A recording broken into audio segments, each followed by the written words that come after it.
Hello, everyone. We're back again. This is Black Raven Beyond the Veil. And tonight I am joined by Alena Gourley, the owner of Celebrate Every Step. Alena is a licensed clinical social worker, a clinical hypnotherapist, past life regressionist, psychic medium, and spiritual guide. She is also the best-selling author of Blessed by Death, My Grief Journey from Pain and Sadness to Peace and Sacredness. Alena's passion is helping people heal through mind, body, and spirit, walking alongside them in their journey. She will also be joining us at Hexenfest as a vendor this October 31st. So please welcome Alena. Hello. Thank you so much for Hello. having me. Hi, how have you been? Good. Busy, busy, busy, and good. It's so good to reconnect with you again this year. Yes, I'm so glad you decided to do this. I'm very interested in this segment because I think a lot of us have been through some type of trauma or grief in our Mhm. life. So this is going to be a perfect setting for this. And I'm very interested in hearing your story. So Yeah. if you tell us about Celebrate Every Step in the work you do and what inspired you to start your business? Okay. So it has been a long journey with my business, and it actually started out as more of a holistic wellness. I've been a social worker for, oh my gosh, over 20 years now, which is crazy. So, this was kind of my side hustle for many years. And then at a certain point, I realized I should just integrate everything. And that's where I branched into still being the therapist, but bringing in the metaphysical, the spiritual, and looking at the whole person.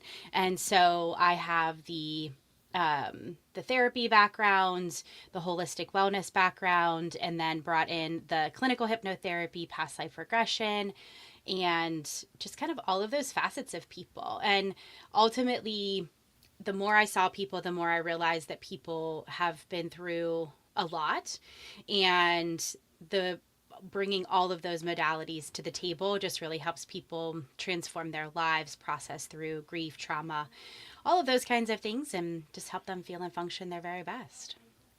So, for those who are not familiar with hypnotherapy, how can you explain it for anyone that might be interested in trying it? Yeah, so I get a lot of kind of the funny, because they've usually seen either a high school senior night show or a cruise ship show. So clinical hypnotherapy is the same modality but different purpose. So basically, hypnosis is getting into the subconscious. So a lot of times, what people think are bothering them with their conscious mind aren't as aware of what's going on below the surface. So they might present with insomnia, but when we go to and use hypnosis and go below the surface into the subconscious, we realize that at a certain point in their life, it could go pretty bad trauma wise, things that might have happened at the nighttime, or it could have been a they couldn't find their parents, but the parents were really just right there. But because they were a child, it stuck with them in a different way. So basically, what we're doing is getting the brain and the body in a very nice and relaxed state. And then that way we can process through those traumas so they don't have that presenting issue anymore. So I always tell people it's like a nap on steroids. You always come out of it feeling lighter, freer, feeling more relaxed. So even when we use it for a purpose, and we go to tough stuff, it's always with the purpose of feeling better at the end. So it can be for I use it for processing trauma, anxieties. I use it for past life. I also just use it for helping people learn how to relax again, calming their minds, calming their bodies from anxiety and things like that too. So, for anyone who has ever gone to therapy and they may have heard the term EMDR, Mm-hmm. how does that correlate with hypnotherapy, or are they two separate modalities? So they are two separate modalities, but very similar. So with EMDR, you are looking at a very specific issue. With hypnosis, we might not know what the issue is. We just know what the presenting symptoms are. So, actually, when I specialized into the clinical hypnotherapy, EMDR was on the table too.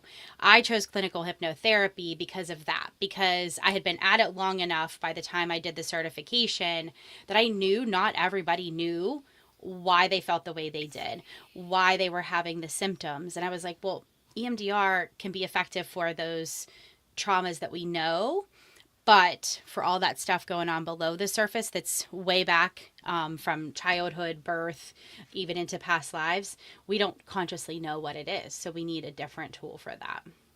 Now, for someone who has been, let's just say they did have some form of trauma in their Mm-hmm. past, how does some of that manifest for some people as they go into adulthood? What Mm-hmm. does that look like for some? Yeah, that can be a lot of broken relationships. It can be a lot of self worth issues. It can be the anxiety, depression, insomnia. It can be nightmares, flashbacks. Um, there can be many, many symptoms that present from trauma in the childhood. And what we see a lot too are just patterns of behavior. So essentially self sabotage.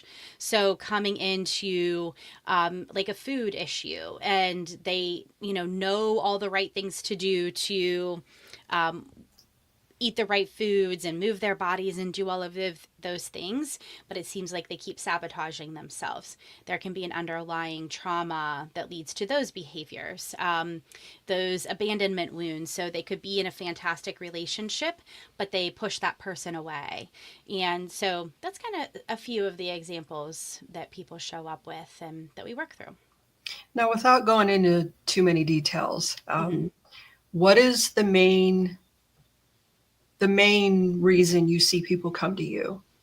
I would say that I get a mix of people that have anxiety. That's probably the top one. I do have people with extensive trauma histories, because that is hard to work through just in talk therapy. So I get a lot of people that need deeper work. I also get a lot of people that are interested in bringing together their pagan, Norse, metaphysical side, and most therapists are not open to having those discussions. So, if I'm being very honest, people, when they come to me and they're like, "Well, I'm seeing things and I'm feeling things and I'm hearing things," and I'm like, "Cool, let's talk about it." Right. Whereas a standard, if you say that to the wrong person, you might Yeah. be getting hospitalized. So, Right. I have found this wonderful community of people who want to embrace their gifts and not push them away, but they also want to be working on their current life and, living in this human world too. So I feel very lucky that I've attracted so many wonderful people into my practice. I think about a year ago when you and I sat down and had our discussion, Mm-hmm. we touched a little bit on this. And for the most part, for us who are spiritual and do have these gifts, if we would go to a counselor or not the correct one, Mm-hmm. we would probably walk out of there with at least 5 different diagnoses because Absolutely. we are neurodivergent. Mm-hmm. Yep. Yep. Exactly. Yeah. Yeah.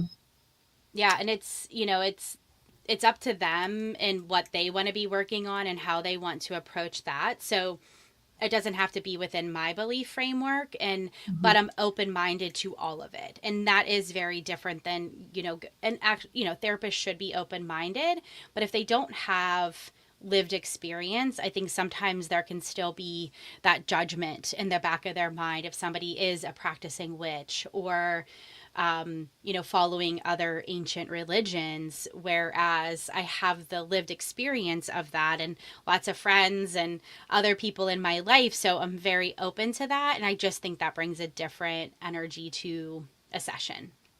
One of the things that you hear a lot about is spiritual psychosis. Mm-hmm. And I kind of look at it this way to where psychosis is just psychosis. It doesn't really matter, what label you put on it. It's psychosis. And someone, again, who has abilities like you and I do, when you're going through an awakening, it can feel like you are losing your mind. Do you see Absolutely. a lot of that Mm-hmm. with your clients coming to you? Yeah. And because I have been in the mental health world for so long, I can tell the difference between somebody who is having a true psychotic episode and somebody who is having a spiritual awakening. And Yes. that matters, and that I can help people in different ways because I have that awareness and that experience and that background. So one of the things I read was from a customer of yours. I read a little bit of your reviews. I wanted to Oh, see about thanks. the past life regression. Mm-hmm. And I believe, I don't know exactly what customer it was, but they were talking about how you navigate them through a past life regression to where you're not really telling them who they were. Mm-hmm. You're assisting your client in figuring out who they were. Can you Correct. explain that process? Yeah. So whenever people come to me for past life regression, it is, I believe that it's important for them to have that deep experience on their own. And so through the relaxation, through the hypnosis, we do a nice chakra balancing, and then we walk them backward in time. So if they have an intention, we set that intention and we open up them to the possibility of which lifetime they need to enter and explore. And then they are walking us through it. And I'm kind of that buffer, that bumper on the sides to keep them moving through the lifetime, asking the open ended questions so that they have the full experience, moving them through the healing and through the release and through the lessons that they needed to learn. And it is, they get to feel all of that. They get to experience all of that. And it is such a powerful experience and so therapeutic. So that is the deep past life regression. Now, for Hexenfest, I also do past life readings. So at events, they're a shorter 20-minute. It would Mm-hmm. be, I used to do past life regressions at events, but it would be like 30 or 45 minutes, and that was just too Yeah. much to go into at a expo. Expos are meant to Yeah. be that you get the experience, and then if you like it, you go back for more. So Right. I also can do past life readings for people where I am telling them about their past life, but the regression itself is 90 minutes. So it's a deep dive into that one lifetime. Sometimes people go to several lifetimes in a session too. So, what would be the overall purpose for someone to figure out, other than is it for to connect with ancestors to kind of like learn a lesson or why you're Mm-hmm. repeating patterns in this lifetime and how to break any kind of generational Yeah. curses? Yeah, kind of all of those. Most people come because there is some type of pattern of behavior. And just like we were talking about with the current life regression, same goes for past life regression. So we keep repeating these patterns until we fully learn the lessons. And so going back to the past life, we can learn where it started and what they need to do in their current life to kind of put that to rest. So they fully learn that lesson and can move on. And some people have been drawn to a certain period of time. Some people are drawn to big events that have happened throughout the world. Some people are drawn to a certain area and they are just curious about why or how that started. They can also be interested to know if they have somebody in this lifetime that they feel that soul connection with. It's like an extra special relationship. They may want to know what other past lives they've had together before. So it can be more of the therapeutic, where it's a fear, phobia, pattern of behavior, physical, mental, emotional pain, or it can be more on the side of the exploration, soul expansion, those kinds of things. So, if someone like me wanted to do a past life regression with you, it would be like, why do I keep attracting Pisces that, are Yes. toxic? Yes, yes, exactly. That would be a perfect example of an intention to set. And then we can see exactly why. And, Yeah. again, it's one of those things where it could be that particular person, or it could have started with other people in a past life. And then this person is just showing up for that. And so it's fascinating how those things unfold sometimes. I love kind of unraveling all of those and, figuring out where it started and what we need to do about it. That would be very interesting. Very Yes. interesting. So let's dive into where it all began for you. Some of the things I read about your story, very interesting again. You have a Catholic background. I do. Yes. Okay. And that also was a big spiritual influence in your family. How did that shape your openness to spirit? Yeah. So, if anybody hasn't been to a Catholic mass, it is probably one of the most ritualistic Hmm. religious things that you can attend.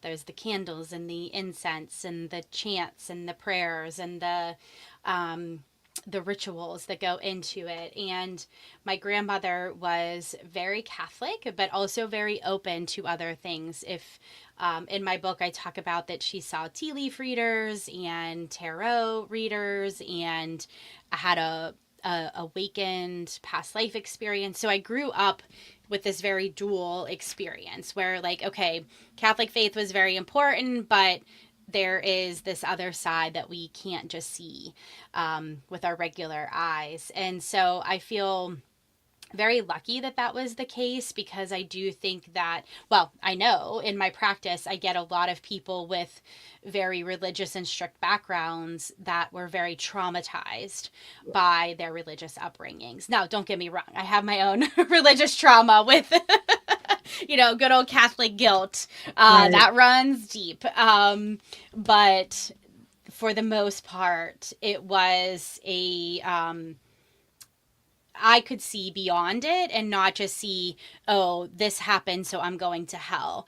This is those very black and white things that some people fall into. It's like, well, I think there's more to this, or this isn't the only way. I think there's value and benefit to other paths in life too. And I've done a lot of work around it too. So there's a lot of unpacking of just generational issues, and the things that get passed down don't have to be mine too.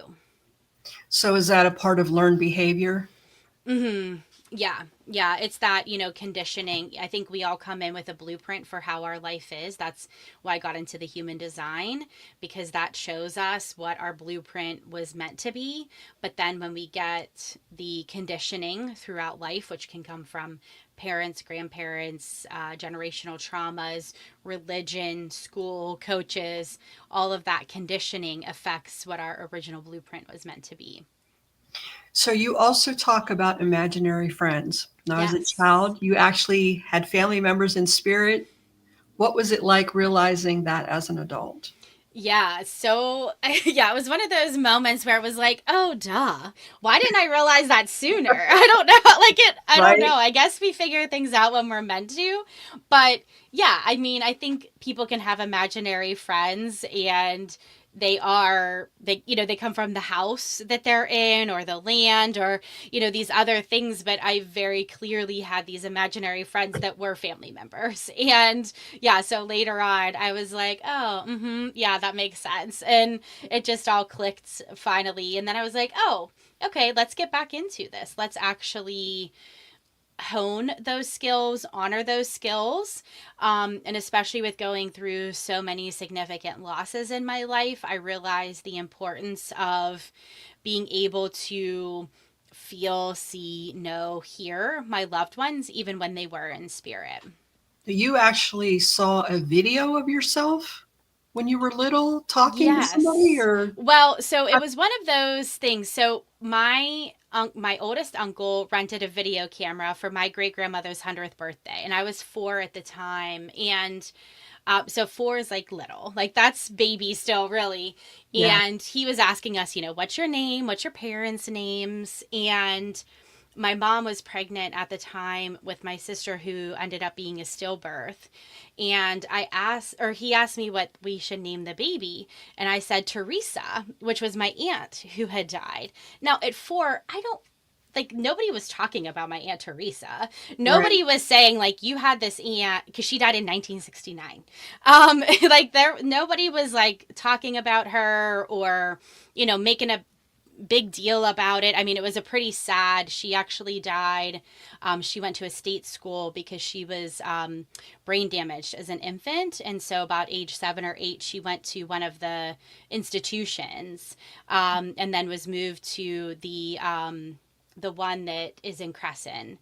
That people go and investigate and things. Hmm. And that's where she died in 1969. So that was 1985 when that video was taken.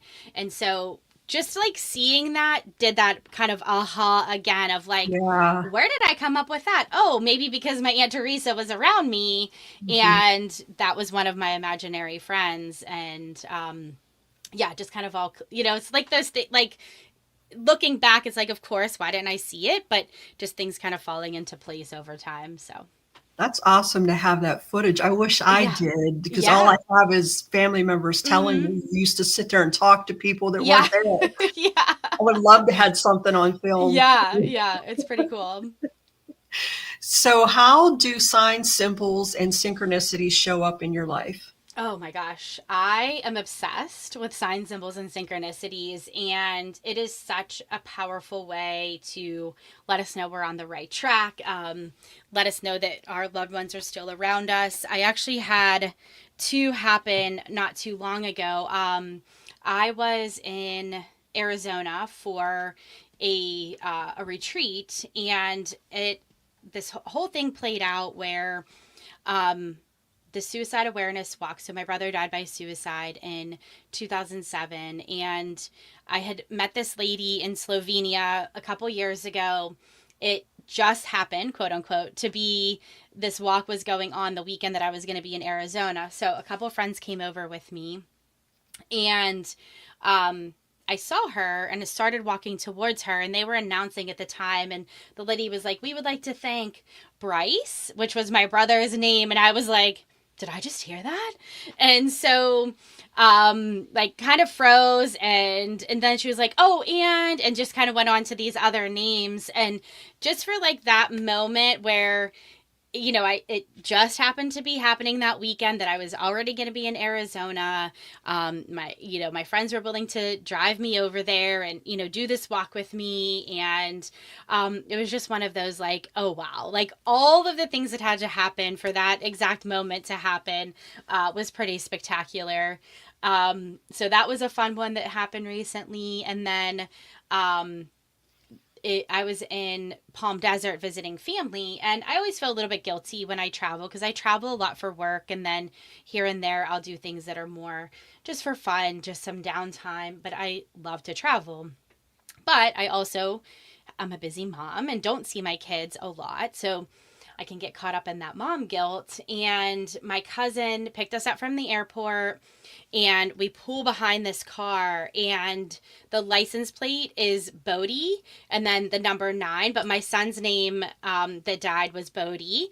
And again, all of the things that had to happen for us to leave the airport, get to the car, and pull behind this exact car at the right moment. And it was just felt like that wave of peace and of like, okay, you deserve to have a downtime trip. It's okay to be here.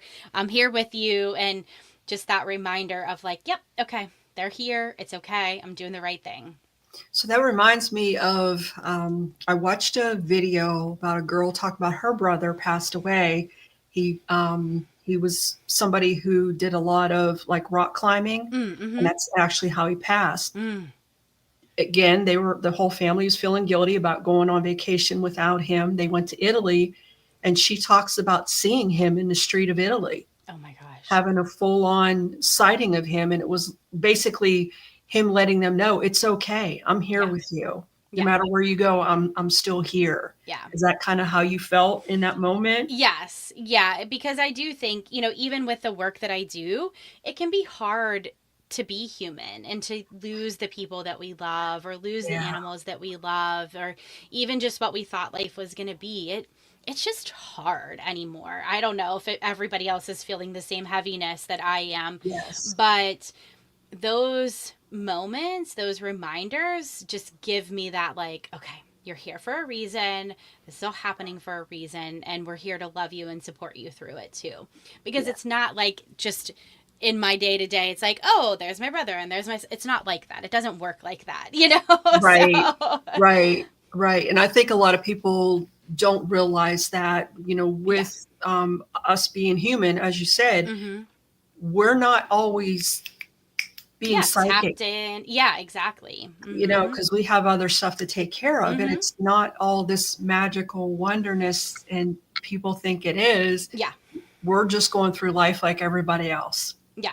just Yeah. trying to get to the end of the Just day. exactly like I was just telling my husband, I'm like, hey, you got to get the clothes thrown in, you got to get that vacuum around, like, so that's Yeah, real life, like all of that stuff still has to happen. So yeah, it can right. be like you're just caught up and, paying bills and cooking dinner and running to baseball games, but then those synchronicities drop in, or those Yes. signs drop in, and it's just like, oh yeah, take a breath, slow down, pay attention.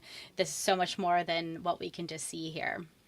Yeah. So you shared openly about your children Hmm. and the different lessons they have taught you. How has motherhood shaped your journey? Oh my gosh. Basically, I feel like for me, motherhood ripped me wide open and really reformed me into who I truly wanted to be. And I think that that potential is there for every parent child dynamic. I think our children are here to hold mirrors up to us for the things that we need to work on, the lessons we need to learn, the wounding that we still have. That's a big one. I work with a lot of parents that are very wounded, and their children trigger those wounds. So Yes. instead of just saying, I'm a bad parent, I'm a terrible person, we say, let's actually look at that. Where did that wound start? Why is it still affecting you? Why are you triggered by this particular behavior? So that's another way that I use hypnosis a lot, because they just don't know. They're just having that immediate reaction, that triggered response to their child's behavior.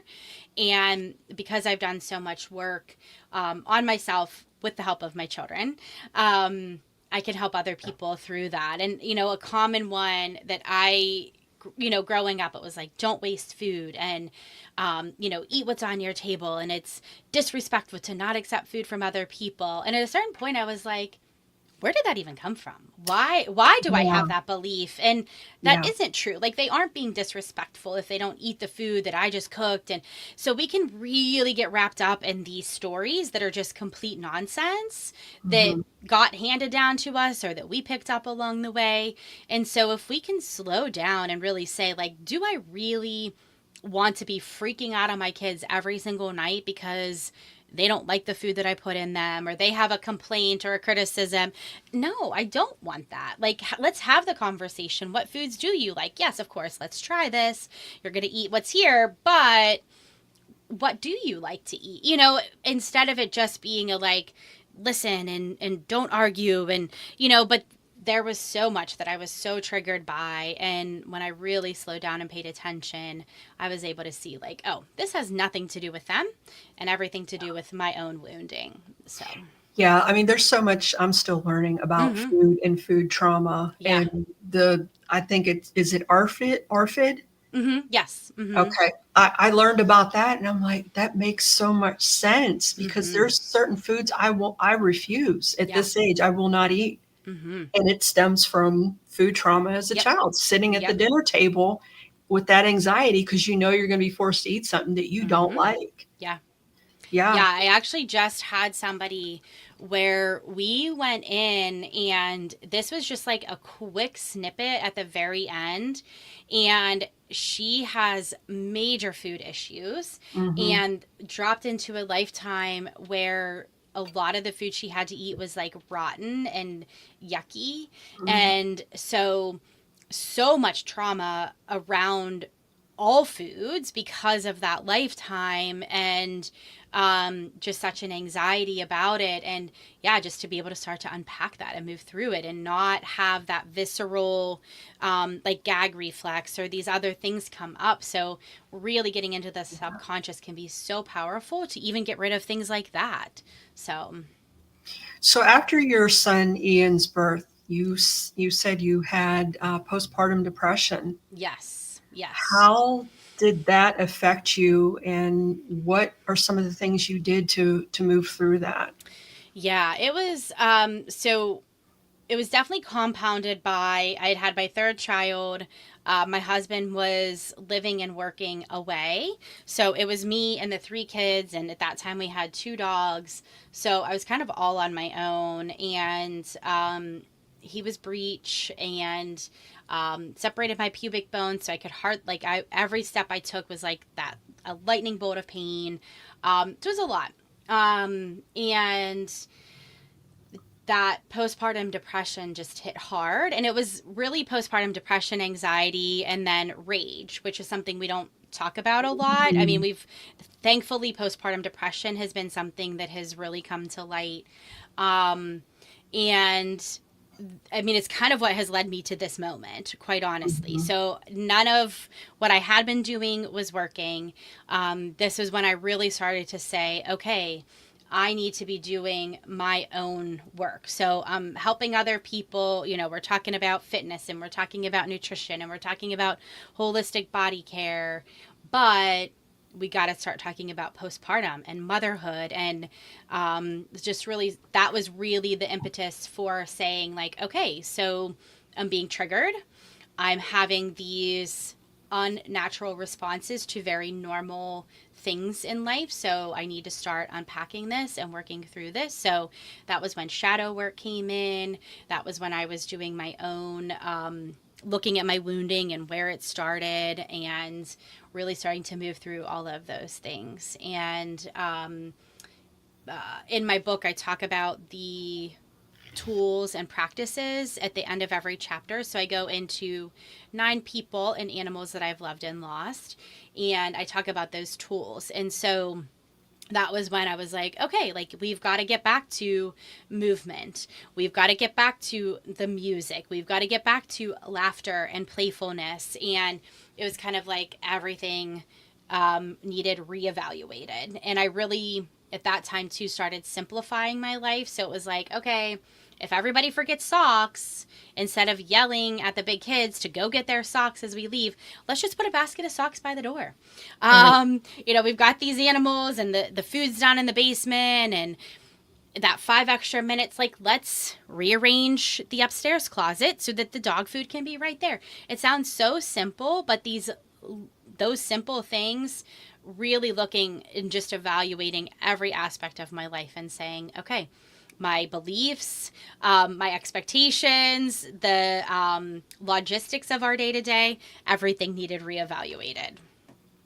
So I think we put a lot of pressure on ourselves to be perfect too. Mm-hmm. And it's that outward perception of how we think others should see us. Yep.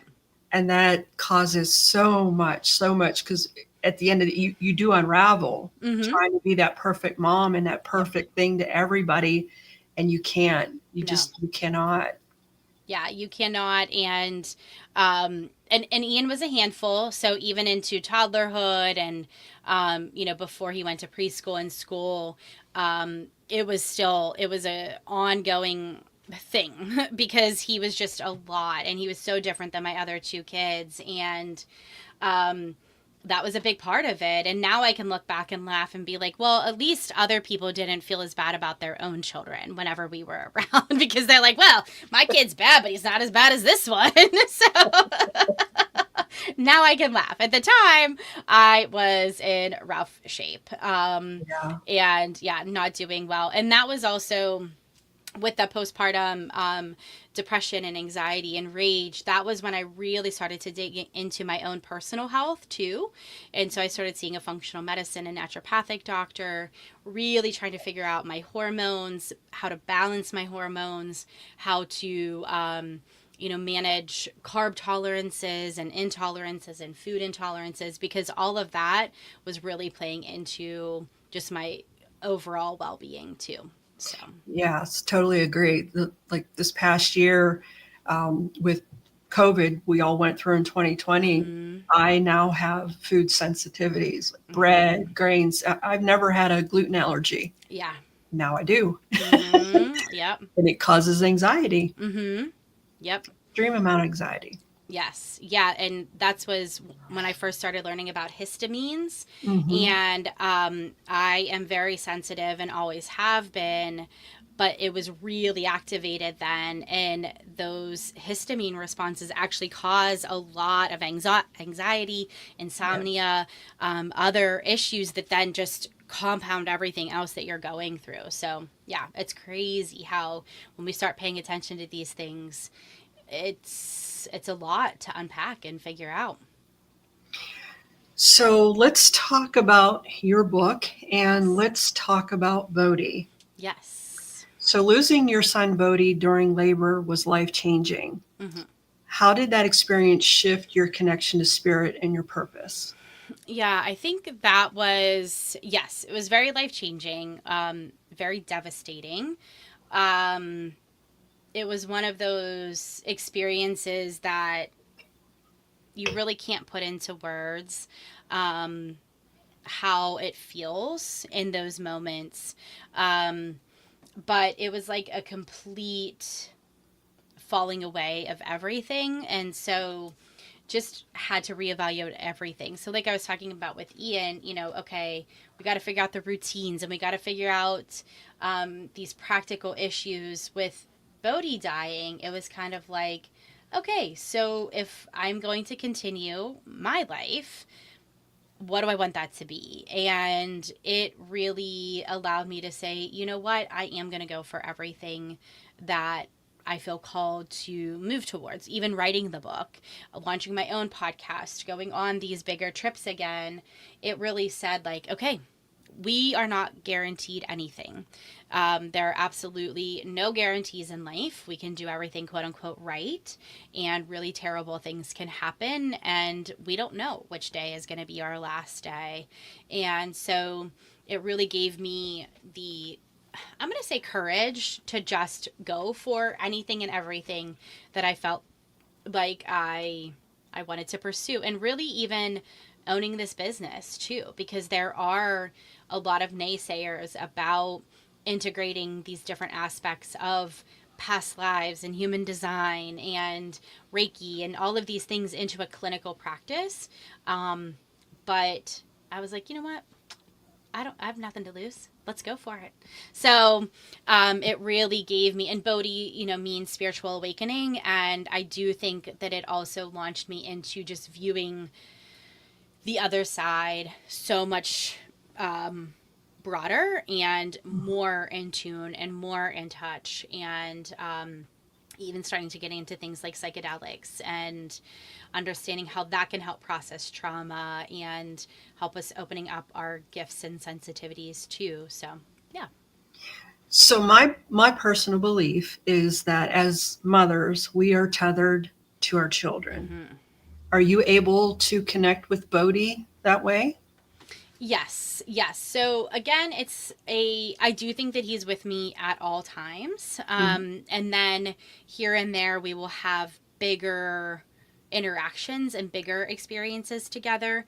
I also think that he helps me be more in tune with, so in human design, we have these gates and these channels. And so his chart completed a lot of channels in me.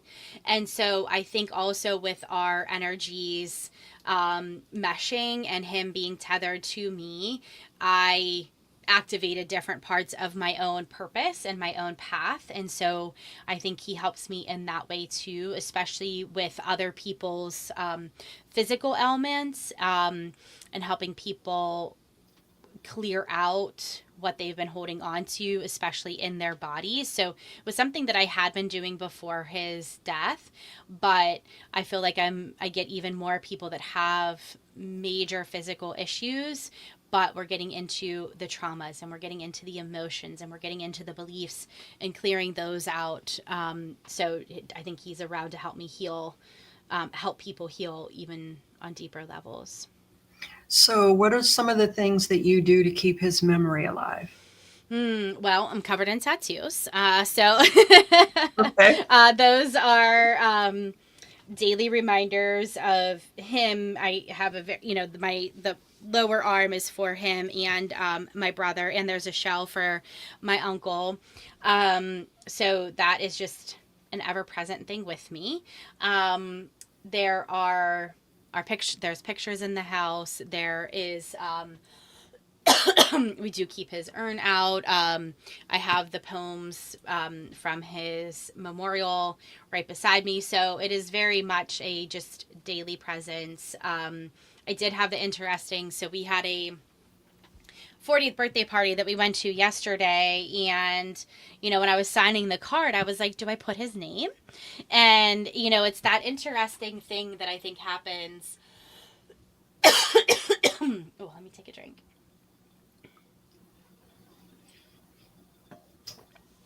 Where we have to decide, do we acknowledge um, their existence or not? And to me, when I don't do that, I feel like it's saying he wasn't there, but it's, yeah, so you have to find those ways to navigate that yourself, because yeah, you don't want to, I also don't want to just be walking around announcing that to people in every single circumstance that I'm ever in. So it's a delicate balance, I think, at times. So when somebody comes to you for healing, what is one of the first things that you would tell them if somebody was going to make the decision to make an appointment for whatever service? Mm-hmm. What are some of the things that you would tell them first and foremost? Yeah. So once we go through kind of the basics of, what they're looking for, that's kind of what we delve into. So, okay, what are you showing up with? What physical, mental, emotional, spiritual pain do you have? What are the struggles in your life? Because sometimes people say, sorry, my throat is so dry. It's also back to school. So Yeah. the kids are starting to, Yeah. come home with their fun colds and all that fun stuff too. So, and then some people say, like, I don't know what's going on. I don't know why I feel called to work with you, or I don't know what it is exactly that I want to work on. One of my gifts is being able to just have conversations with people and start to hear what the pain points are. And so we just start to distill that down and say, okay, is this where you want to start? Is this what you want to work on? But a lot of times people can tell me what's not going right. And so that's where we just start to unpack things.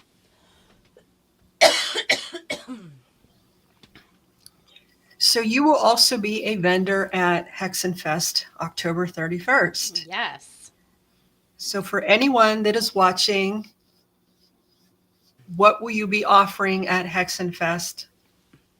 Yes. So I will have my book for sale. And I also sell some other friends that have books and oracle decks. I also love crystals, so I will have my crystals there as well. And I'll be offering two different types of readings. I will be doing the past life readings that we talked about in the beginning. And then I will also be doing a chakra reading. So that's where we get more into, okay, what's going on in your different chakra centers. And I have oracle decks that correspond with each of those readings. So we pull those. We also look at spirit team members that want to be working. And then I also pull a naughty spirit card, which I always say is the kick in the butt message that we kind of need. So it'll be things like fly. Can I swear? Or do we Yeah, not swear? yeah. Fly, bitch, fly. Or let that shit go. And so it's that like quick, succinct message. I call it the kick in the butt message that we need. So I kind of pull all that together and we just talk and work through the things. With the chakra readings as well, I also do an energy healing and clearing as we do the reading too. So how many sessions would somebody have to sign up for if they decided to book your services or come to you as a client? Yeah, that really depends. So I have some people that come in as kind of a one and done. So they just want to do a single past life regression because they're just interested. I have some people that even do, well, a human design reading can also be a one and done. And we can do that to help them understand their chart and their design. And then even with hypnosis, so even with physical issues or a very specific issue, they can do that. But most people will do 3, 6. Sometimes people want to be working with me long term. So we're seeing each other every week, every other week, once a month. So it really just depends on what their goals are and what they want to be working on. Because of the therapy background, I'm their therapist. Mm-hmm. Sometimes people have a therapist and they come to me for the specific hypnosis services to work through deeper things that way. And they can go through their insurance, correct? Yes. So in Pennsylvania, I am covered with most insurances. So, and that would be for more of the therapeutic things. So that would be Mhm. the anxieties and the depressions and the insomnias and the trauma work. Past life, human design, that's separate. That's private pay. So the insurances can be for those more therapeutic and clinical purposes. Very interesting. Yes. So, one of the last things I want to ask you is about your spirit communication. Hmm. How do you pick up on spirit? Do you bring them forward? Do they show up? Are you seeing them in full form? Is it a Yeah. feeling, a knowing? Yes. So feeling and knowing first and foremost. And I've always been that big feeler. So, just being in a room, I'm always picking up what people are putting out. Hmm. And that's the humans that are in the room. Hmm. And then when so I do have very good boundaries. So, like, I'm not walking into a room and being like, oh, the grandmother is here and this is here. I'm not Yeah, interested in that. yeah, Um, it's just too much. yeah. So I really only go down that path with people if they are sitting in front of me and we are in session together. So Right, once I'm in session with people, then people will or beings will start to filter through. So that can be immediate loved ones, that can be ancestors that are further back, it can be angels, it can be guides, it can be animal friends. right. Um, and so it is a feeling and a knowing. But I will also see images or kind of snapshots of things that they want to convey or share. I also am a big believer in helping the person that I'm working with tap into that too. So that's actually Hmm. my ultimate goal. I want them to be able to experience their guides, their angels, their ancestors, their loved ones, because I think that everybody should be accessing that because it makes life so much better when we remember that we are loved and supported through all of this. So I will actually do a lot of work around them tapping in and then kind of fostering that, like, this is what I'm feeling, this is what I'm hearing, does that resonate with you, but you keep going, like, so it's kind of like helping facilitate that with the hopefully with the goal of them taking over and being able to maintain that connection and start to bring in their own spirit team connection too. So, would you care to dispel any kind of misconceptions about the fact that this is evil or satanic or that they're going to go to hell for doing this Yeah. type of work? Yeah, so that is a big thing. Especially because I have the Catholic background, I do tend to attract a lot of current Catholics or former Catholics. And so there is that fear there. But, over the years, I've just realized that it is a gift and there is such a benefit to being tapped into our own personal power. And there is nothing evil or bad about what I do.